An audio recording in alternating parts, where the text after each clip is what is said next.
আগামী নির্বাচনে বেশিরভাগ মানুষের সমর্থন পাবে বিএনপি। রাজশাহীর সম্মেলনে তারেক রহমান শীঘ্রই দেশে ফেরার আশাবাদ। ছাত্র সংগঠন যেন শিক্ষার্থীর মুখোমুখি না হয়, প্রত্যাশা ঢাকা বিশ্ববিদ্যালয়ের ভিসির। শিবির অংশ নেয় মিটিং বর্জন বাম দলগুলো। আজ মালয়েশিয়া যাচ্ছেন প্রধান উপদেষ্টা। কলকাতায় আওয়ামী লীগের অফিসের বিষয়টি পর্যবেক্ষণ করছে সরকার, জানালেন প্রেস সচিব। এক যুগেরও বেশি সময় ভোট হয় না নরসিংদীর চাঁদপুর ইউনিয়ন পরিষদে। নতুন জনপ্রতিনিধি নির্বাচিত না হওয়ায় ব্যাহত হচ্ছে উন্নয়ন। ভালো ফলনের পরও লোকসানে কুষ্টিয়ার পাট চাষিরা। ন্যায্য মূল্য না পাওয়ায় বিঘা প্রতি ঘাটতি থাকছে 5 থেকে 10,000 টাকা। গাজা দখল নয়, হামাস মুক্ত করতে ইসরায়েলের অভিযান, জানালেন নেতানিয়াহু। বিশ্বজুড়ে নিন্দার জবাব দিতে সংবাদ সম্মেলন। এবং অনূর্ধ্ব-20 নারী এশিয়ান কাপে ইতিহাস গড়ল বাংলাদেশ। প্রথমবারের মতো মূল পর্বে সাগরিকারা, সেরা 3 রানার্স আপের একটি। দেখছিলেন সংবাদ শিরোনাম, সঙ্গে আছি আমি ইশরাত জাহান মনি। এবারে বিস্তারিত। বিএনপির উপর দেশের মানুষের আস্থা আছে, যার প্রতিফলন আগামী নির্বাচনে ঘটবে বলে আশা করছেন বিএনপির ভারপ্রাপ্ত চেয়ারম্যান তারেক রহমান। রোববার রাজশাহী মহানগর বিএনপির দ্বিবার্ষিক সম্মেলনে কথা বলেন তিনি। পতিত সরকার দেশের সব প্রতিষ্ঠান ধ্বংস করে দিয়েছে উল্লেখ করে তারেক রহমান বলেন, নির্বাচিত হলে চ্যালেঞ্জ নিয়ে দেশ গড়ে তুলবে বিএনপি। এ সময় দেশবাসীর সঙ্গে দ্রুতই সরাসরি দেখা হবে বলে জানান তিনি। কাজী শাহেদের প্রতিবেদন। দীর্ঘ 16 বছর পর অনুষ্ঠিত হলো রাজশাহী মহানগর বিএনপির সম্মেলন। রোববার সকালেই নগরীর পাঠানপাড়ায় সম্মেলনস্থলে জমায়েত হয় নেতাকর্মীরা। দুপুরে শুরু হয় মূল আনুষ্ঠানিকতা। বিকেলে ভার্চুয়ালি যুক্ত হন বিএনপির ভারপ্রাপ্ত চেয়ারম্যান তারেক রহমান। বলেন, জনরোষে স্বৈরাচার পালিয়েছে, এখন মূল লক্ষ্য গণতন্ত্র সমুন্নত রাখা। আগামী জাতীয় নির্বাচনের মাধ্যমে জনগণের অধিকার বাস্তবায়ন হবে। দেশের জনগণ বিএনপির উপরেই আস্থা রাখতে চায় বলে জানান তিনি। স্বৈরাচার বিতাড়িত হয়েছে, জনগণের রাজনৈতিক অধিকার ধীরে ধীরে প্রতিষ্ঠার দিকে এগিয়ে যাচ্ছে। আগামী নির্বাচনের মাধ্যমে জনগণের রাজনৈতিক অধিকার প্রতিষ্ঠার প্রথম পদক্ষেপ ইনশাল্লাহ বাস্তবায়িত হবে। আমরা দৃঢ়ভাবে বিশ্বাস করি, আগামী নির্বাচনে ইনশাল্লাহ দেশের অধিকাংশ জনগণের সমর্থন ধানের শীষ তথা বিএনপি পাবে। প্রতিত সরকার দেশের আইনশৃঙ্খলা, বিচার ব্যবস্থা, অর্থনীতি, শিক্ষা, স্বাস্থ্য খাত সহ সব কাঠামো ধ্বংস করে দিয়েছে। তাই বিএনপি নির্বাচিত হলে চ্যালেঞ্জ নিয়ে দেশকে গড়ে তুলবে বলে জানান তারেক রহমান। স্বৈরাচার এই দেশের বিচার ব্যবস্থাকে ধ্বংস করে দিয়েছে, আইন শৃঙ্খলা বাহিনীকে ধ্বংস করে দিয়েছে, অর্থনৈতিক ব্যবস্থাকে ধ্বংস করে দিয়েছে, স্বাস্থ্য ব্যবস্থাকে ধ্বংস করে দিয়েছে। প্রত্যেকটি ব্যবস্থাকে তারা ধ্বংস করে দিয়েছিল তাদের নিজেদের স্বার্থে। আমরা সরকার জনগণের সমর্থন নিয়ে ইনশাল্লাহ সরকার গঠনে সক্ষম হলে পরে আমাদেরকে এই চ্যালেঞ্জগুলো মোকাবেলা করতে হবে। ভারতের কাছ থেকে পানির ন্যায্য হিস্সা আদায়ে প্রয়োজনে আন্তর্জাতিক আদালতে যাওয়ারও ঘোষণা দেন তিনি। আমরা দেখেছি কিভাবে ফারাক্কার কারণে আজ পদ্মা নদী শুকিয়ে যাচ্ছে, পানির অভাবে কিভাবে চারিদিকে মরুভূমি হয়ে যাচ্ছে ধীরে ধীরে। আমাদেরকে চেষ্টা করতে হবে, আমরা আন্তর্জাতিক আদালতে যাব দরকার হলে, আমরা জাতিসংঘে যাব দরকার হলে, আমাদের পানির হিস্সা বের করে নিয়ে আসতে হবে।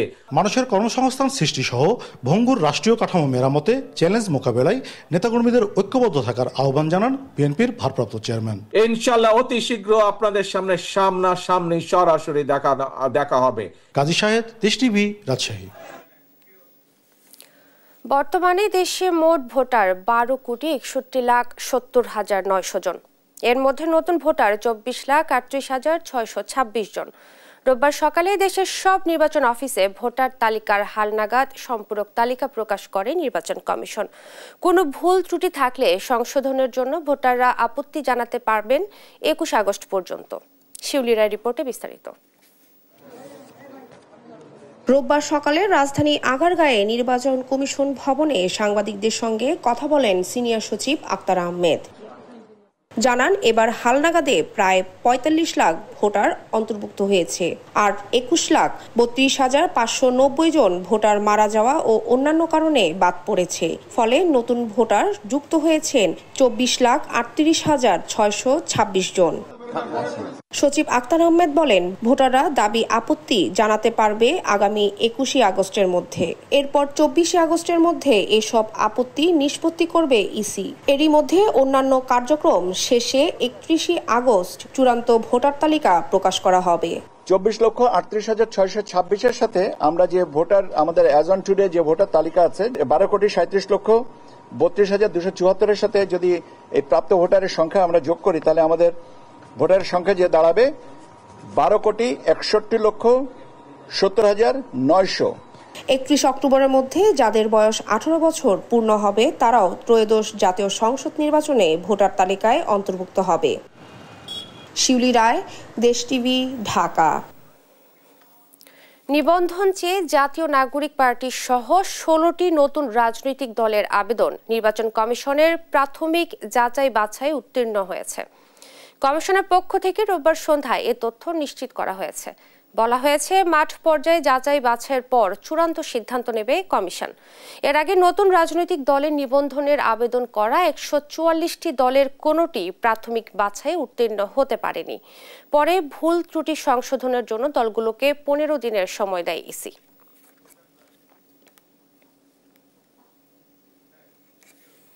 ছাত্র সংগঠনগুলো যেন কোনো অবস্থানেই শিক্ষার্থীদের মুখোমুখি না হয়, এমন প্রত্যাশা করেছেন ঢাকা বিশ্ববিদ্যালয়ের উপাচার্য ডক্টর নিয়াজ আহমেদ খান। বলেন, হলগুলোতে শিক্ষার্থী বান্ধব রাজনীতির লক্ষ্যেই আলোচনা চলছে। শিবিরের গুপ্ত কার্যক্রম ও মুক্তিযুদ্ধকালীন অবস্থান নিয়ে বিতর্ক তোলে ঢাবি প্রশাসন ও ছাত্র সংগঠনের রোববারের বৈঠক বর্জন করে বাম দলগুলোর নেতারা। সাদ আহমেদের রিপোর্ট।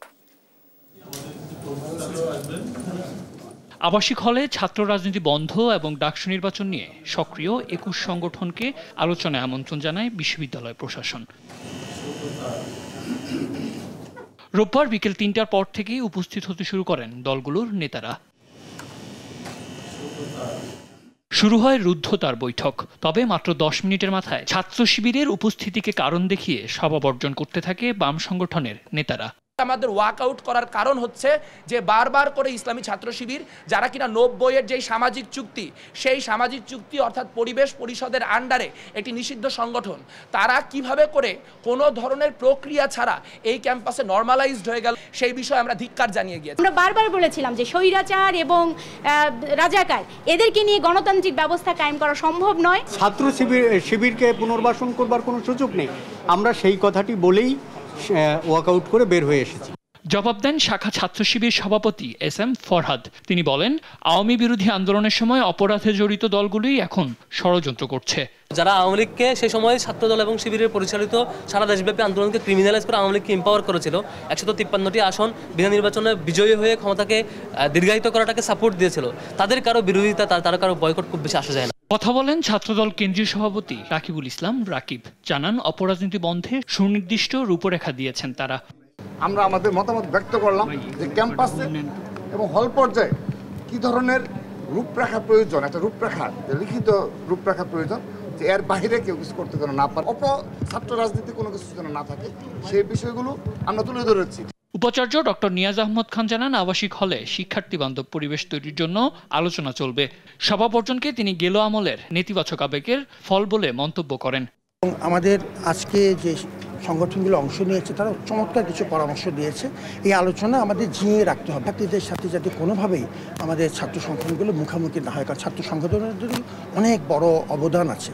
সুতরাং আমরা চেষ্টা করব যে কোনোভাবেই যেন আমাদের নিবর্তনমূলক ব্যবস্থায় ফেরত না যাই। শিক্ষক রাজনীতি বন্ধের দাবিও জানায় ইসলামী ছাত্র আন্দোলন। সাদ আহমেদ, দেশ টিভি, ঢাকা। 3 দিনের সফরে আজ মালয়েশিয়া যাচ্ছেন প্রধান উপদেষ্টা ডক্টর মোহাম্মদ ইউনূস। সফরে জনশক্তি রপ্তানি ও বিনিয়োগ বিশেষ গুরুত্ব পাবে জানিয়ে প্রধান উপদেষ্টার প্রেস সচিব শফিকুল আলম জানান, শ্রম, প্রতিরক্ষা, জ্বালানি সহ বিভিন্ন খাতে 5টি সমঝোতা স্মারক সই করবে দুদেশ। রোববার দুপুরে রাজধানীর ফরেন সার্ভিস একাডেমিতে এক সংবাদ সম্মেলনে এসব কথা বলেন তিনি। আওয়ামী লীগের কর্মকাণ্ড ও কলকাতায় অফিস খোলার বিষয়টি সরকার পর্যবেক্ষণ করছে বলেও জানান প্রেস সচিব। আরও জানাচ্ছেন তন্দ্রা তারুণ্য।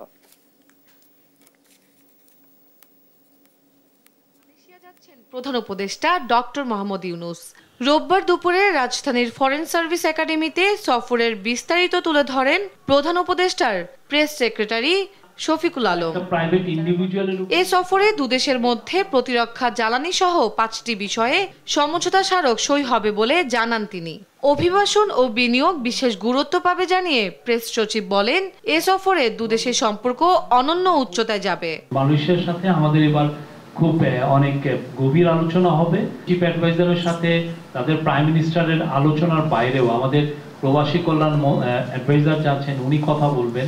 এ সময় নিরপেক্ষ নির্বাচন নিশ্চিত করাই সরকারের বড় দায়িত্ব বলেও জানান তিনি। সবাই যেন খুবই উৎসবের সাথে ভোট দিতে পারেন তাদের পরিবার পরিজন নিয়ে, সেই জন্যই আমরা তাদের প্রত্যেকটা ইলেকশন সেন্টারের 47,000 প্রত্যেকটা যাতে আমরা সিকিউরিটি ইনশিওর করতে পারি, সেই জন্য এই বডি ক্যাম্প প্রকিউরমেন্ট করা হচ্ছে। কলকাতায় আওয়ামী লীগের কার্যালয় ও অন্যান্য কর্মকাণ্ড নিয়ে প্রশ্নের জবাবে প্রেস সচিব বলেন, বিষয়টি পর্যবেক্ষণ করছে সরকার।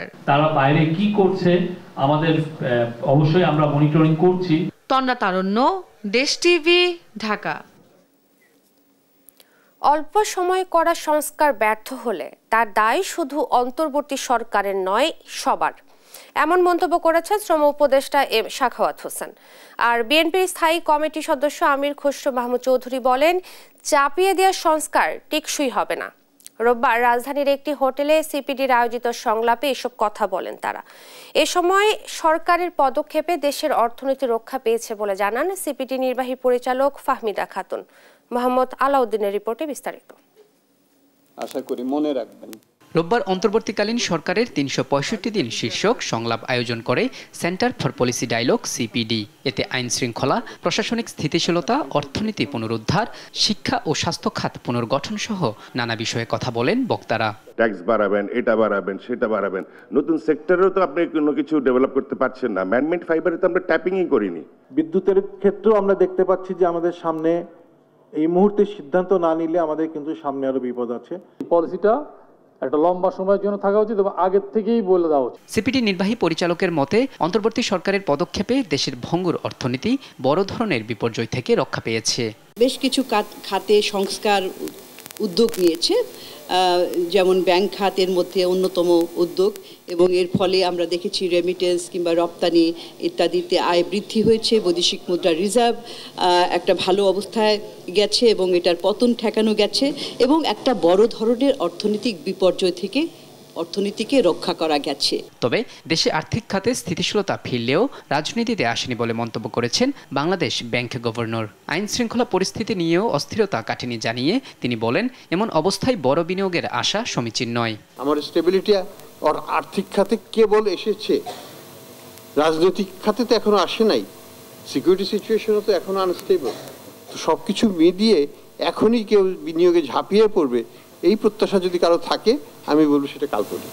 রাজনৈতিক সংস্কৃতির পরিবর্তন ছাড়া চাপিয়ে দেয়া সংস্কার টেকসই হবে না বলে জানান বিএনপি স্থায়ী কমিটির সদস্য আমির খসরু মাহমুদ চৌধুরী। জানান, বিএনপি ক্ষমতায় গেলে ব্যবসায়ীরা স্বচ্ছতার সঙ্গে স্বাধীনভাবে ব্যবসা করতে পারবে। ট্রেড বডিকে আমরা দেব, আপনারা সেলফ রেগুলেট করবেন, ট্রান্সপারেন্টলি করবেন, উইথ ক্যাপাসিটি বিল্ডিং করেন, will give it to you. অল্প সময়ে সংস্কার ব্যর্থ হলে তার দায় শুধু অন্তর্বর্তী সরকারের নয়, সবার বলে মন্তব্য করেন শ্রম উপদেষ্টা সাখাওয়াত হোসেন। আমরা চেষ্টা করেছি ভাই, যদি ফেলিওর হয়ে থাকে তাহলে আমার একার ফেলিওর না, আপনাদেরও ফেলিওর আছে। মত প্রকাশের স্বাধীনতা সহ মানুষের মৌলিক অধিকার নিশ্চিতে সরকার কাজ করছে বলেও জানান উপদেষ্টা। মোহাম্মদ আলাউদ্দিন, দেশ টিভি, ঢাকা। সড়ক পরিবহন উপদেষ্টা ফাউজুল কবির খানের আশ্বাসে 12 আগস্টের পরিবহন ধর্মঘট প্রত্যাহার করেছে মালিক শ্রমিক পক্ষ। রোববার ত্রিপক্ষীয় বৈঠক শেষে সিদ্ধান্ত জানায় তারা। সড়ক আইন পরিবর্তন ও গাড়ি আমদানিতে পরিবহন মালিকদের দাবি বিবেচনার আশ্বাস দেন পরিবহন উপদেষ্টা। বলেন, ফিটনেসবিহীন গাড়ির ক্ষেত্রে বেশি পুরনো গাড়ি আগে বন্ধ করা হবে। হাসান আল মাহমুদের রিপোর্ট। বাণিজ্যিক মোটরযানের ইকোনমিক লাইফ 30 বছর করা সহ 8 দফা দাবিতে আগামী 12 আগস্ট থেকে 72 ঘন্টার পরিবহন ধর্মঘটের ডাক দেয় পরিবহন মালিক শ্রমিকরা। এরই প্রেক্ষিতে রোববার রাজধানীর বিদ্যুৎ ভবনে মালিক শ্রমিকদের সঙ্গে বৈঠকে বসেন সড়ক পরিবহন মন্ত্রণালয়ের উপদেষ্টা ফাউজুল কবির খান। যোগ দেয় স্বরাষ্ট্র মন্ত্রণালয়ের জননিরাপত্তা বিভাগ, এনবিআর ও পুলিশ কমিশনারগণ। প্রায় 1 ঘন্টার বৈঠক শেষে পরিবহন ধর্মঘট প্রত্যাহারের ঘোষণা দেয় মালিক শ্রমিক প্রতিনিধিরা।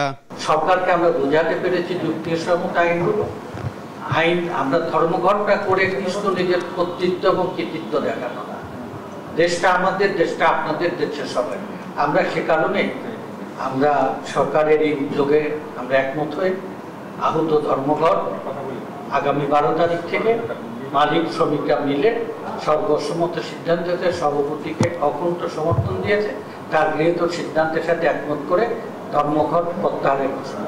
পরে উপদেষ্টা বলেন, গাড়ি আমদানিতে একটি বিশেষ দেশের ওপর নির্ভরতা কমাতে অন্য দেশ থেকে আমদানির সুযোগ, দুর্ঘটনায় ক্ষতিগ্রস্ত গাড়িগুলোকে অযথা হয়রানি বন্ধ, সড়ক পরিবহন আইনের সংস্কারের প্রস্তাবগুলো বিবেচনা করবে সরকার।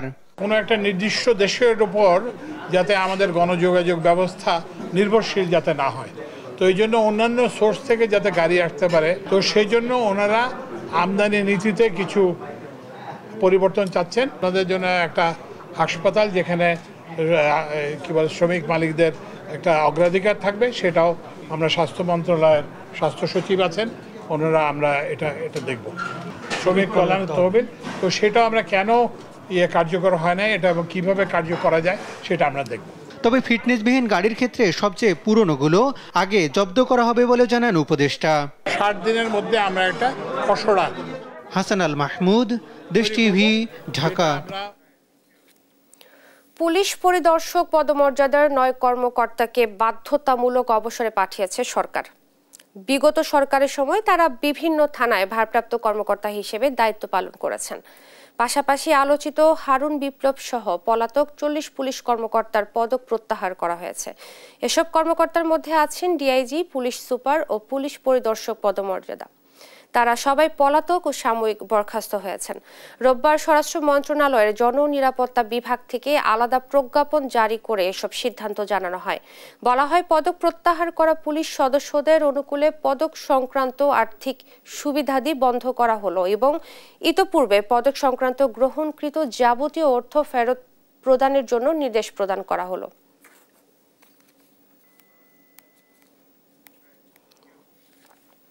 সামাজিক যোগাযোগ মাধ্যমে জিরো রিটার্ন দাখিল নিয়ে বিভ্রান্তিকর তথ্য ছড়ানো হচ্ছে বলে জানিয়েছে জাতীয় রাজস্ব বোর্ড। রোববার এক বিজ্ঞপ্তিতে এনবিআর জানায়, আইন অনুযায়ী জিরো রিটার্ন নামে কোনো রিটার্ন দাখিলের বিধান নেই। বলা হয়, কিছু পোস্টে রিটার্নের সব ঘর শূন্য দেখিয়ে দাখিল করা যায় বলে ভুল ধারণা প্রচার করা হচ্ছে। এভাবে অনেক করদাতার আয়, ব্যয়, সম্পদ ও দায়ের বিষয়ে অসত্য ঘোষণা দিচ্ছেন। কিন্তু আয়কর আইন 2023 অনুযায়ী প্রত্যেক করদাতাকে তার প্রকৃত আয়, ব্যয়, সম্পদ ও দায় সঠিকভাবে রিটার্নে দেখাতে হবে।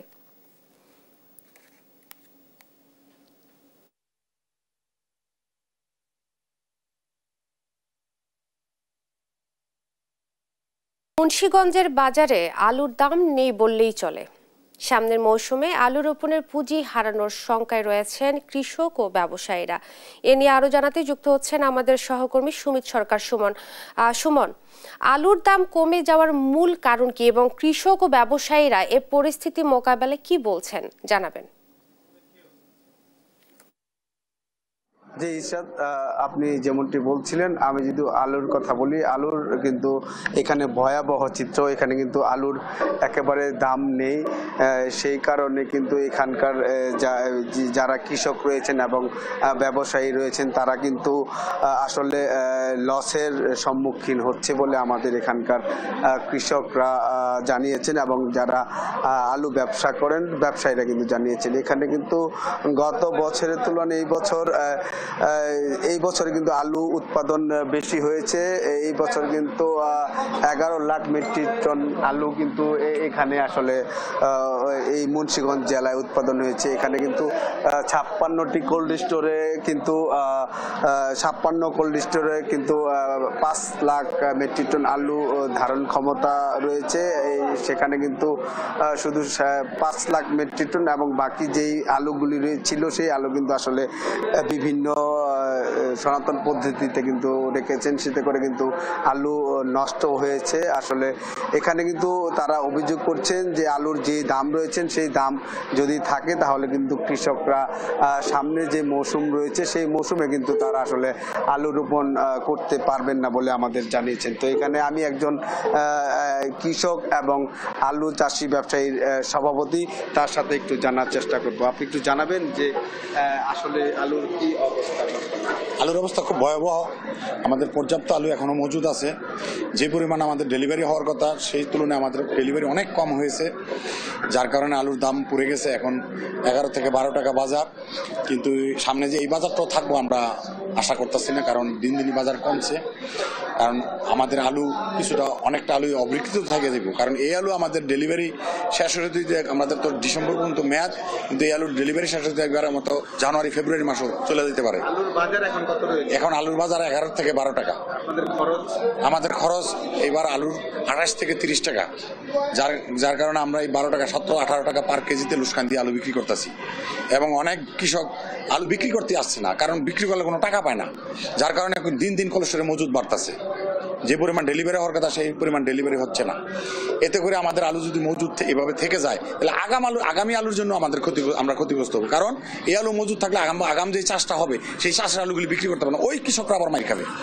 কারণ এই আলু যদি ফেব্রুয়ারি মাস পর্যন্ত চলে তাহলে আমাদের আগাম যে ডিসেম্বরের শেষে গিয়া আমাদের যে আলুটা নতুন আলু উঠবে সেই আলুগুলি বিক্রি করতে পারবে না। এগুলি যদি 3-4 টাকা 5 টাকা কেজি দাম থাকে তো আলু তো খাবে না, তখন ওই কৃষকরা আবার মার খাবে।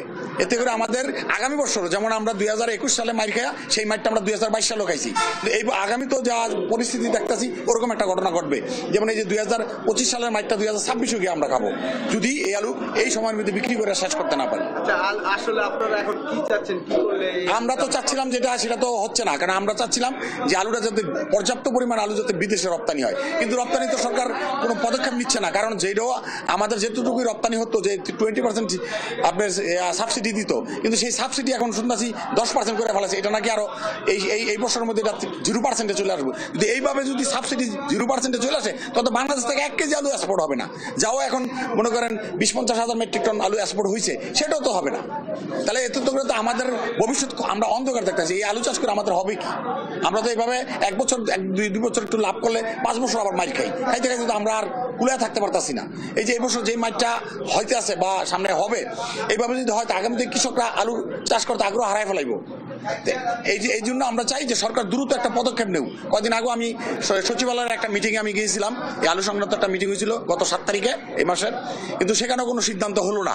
মনে করছিলাম যে ওখান থেকে একটা কোনো সিদ্ধান্ত আসতে পারে, সচিব পর্যায়ে একটা মিটিং হয়েছিল, কিন্তু সেখানেও কোনো সিদ্ধান্ত হলো না। যদি এইভাবে সিদ্ধান্তহীনতা আমাদের ভুগতে হয় আর আমরা যদি এইভাবে যদি মাইর খাইতে থাকি এই সেক্টরটা একসময় আস্তে আস্তে ধ্বংস হয়ে যাবে, কারণ আমরা তো পুঁজি হারা হয়ে যেতেছি প্রতি বছর এইভাবে লস দিতে। ধন্যবাদ আপনাকে। আপনি ইরশাদ, আপনি আসলে যেমনটি শুনছিলেন এখানে কিন্তু কৃষকরা এবং ব্যবসায়ীরা বলছেন যে আলু যদি বাইরে রপ্তানি করা হয় তাহলেই কিন্তু আসলে কৃষক সামনে আসলে ঠিক মতো আলু রোপণ করতে পারবেন বলে এখানকার কৃষক এবং ব্যবসায়ীরা জানিয়েছেন। তো এই ছিল আমার কাছে মুন্সিগঞ্জ থেকে আলু নিয়ে সবশেষ খবর। ধন্যবাদ আপনাকে। মুন্সিগঞ্জের বাজারে আলুর দাম কমে যাওয়ায় শঙ্কায় কৃষকরা, এবং এই ব্যাপারে বিস্তারিত জানাচ্ছিলেন সহকর্মী সুমিত সরকার সুমন। স্যাটেলাইট সেবা ও টেলিভিশন রেটিং পয়েন্ট টিআরপি সেবা বাণিজ্যিকভাবে গ্রহণের জন্য বাংলাদেশ স্যাটেলাইট কোম্পানি লিমিটেডের সঙ্গে 2টি চুক্তি সই করেছে দেশ টিভি। রোববার রাজধানীর কাকরাইল HR ভবনে দেশ টিভির চেয়ারম্যান সাবের হোসেন চৌধুরী ও BSCL এর মহাব্যবস্থাপক শাহ আহমেদুল কবির নিজ নিজ প্রতিষ্ঠানের পক্ষে চুক্তিতে সই করেন। চুক্তিপত্র স্বাক্ষর অনুষ্ঠানে উপস্থিত ছিলেন কর্ণফুলী গ্রুপের সিনিয়র নির্বাহী পরিচালক SB জামান, দেশ টিভির নির্বাহী পরিচালক ও বার্তা প্রধান মহিউদ্দিন, নির্বাহী সম্পাদক ফারুক হোসেন ও কর্ণফুলী গ্রুপের মহাব্যবস্থাপক আনিসুজ্জামান।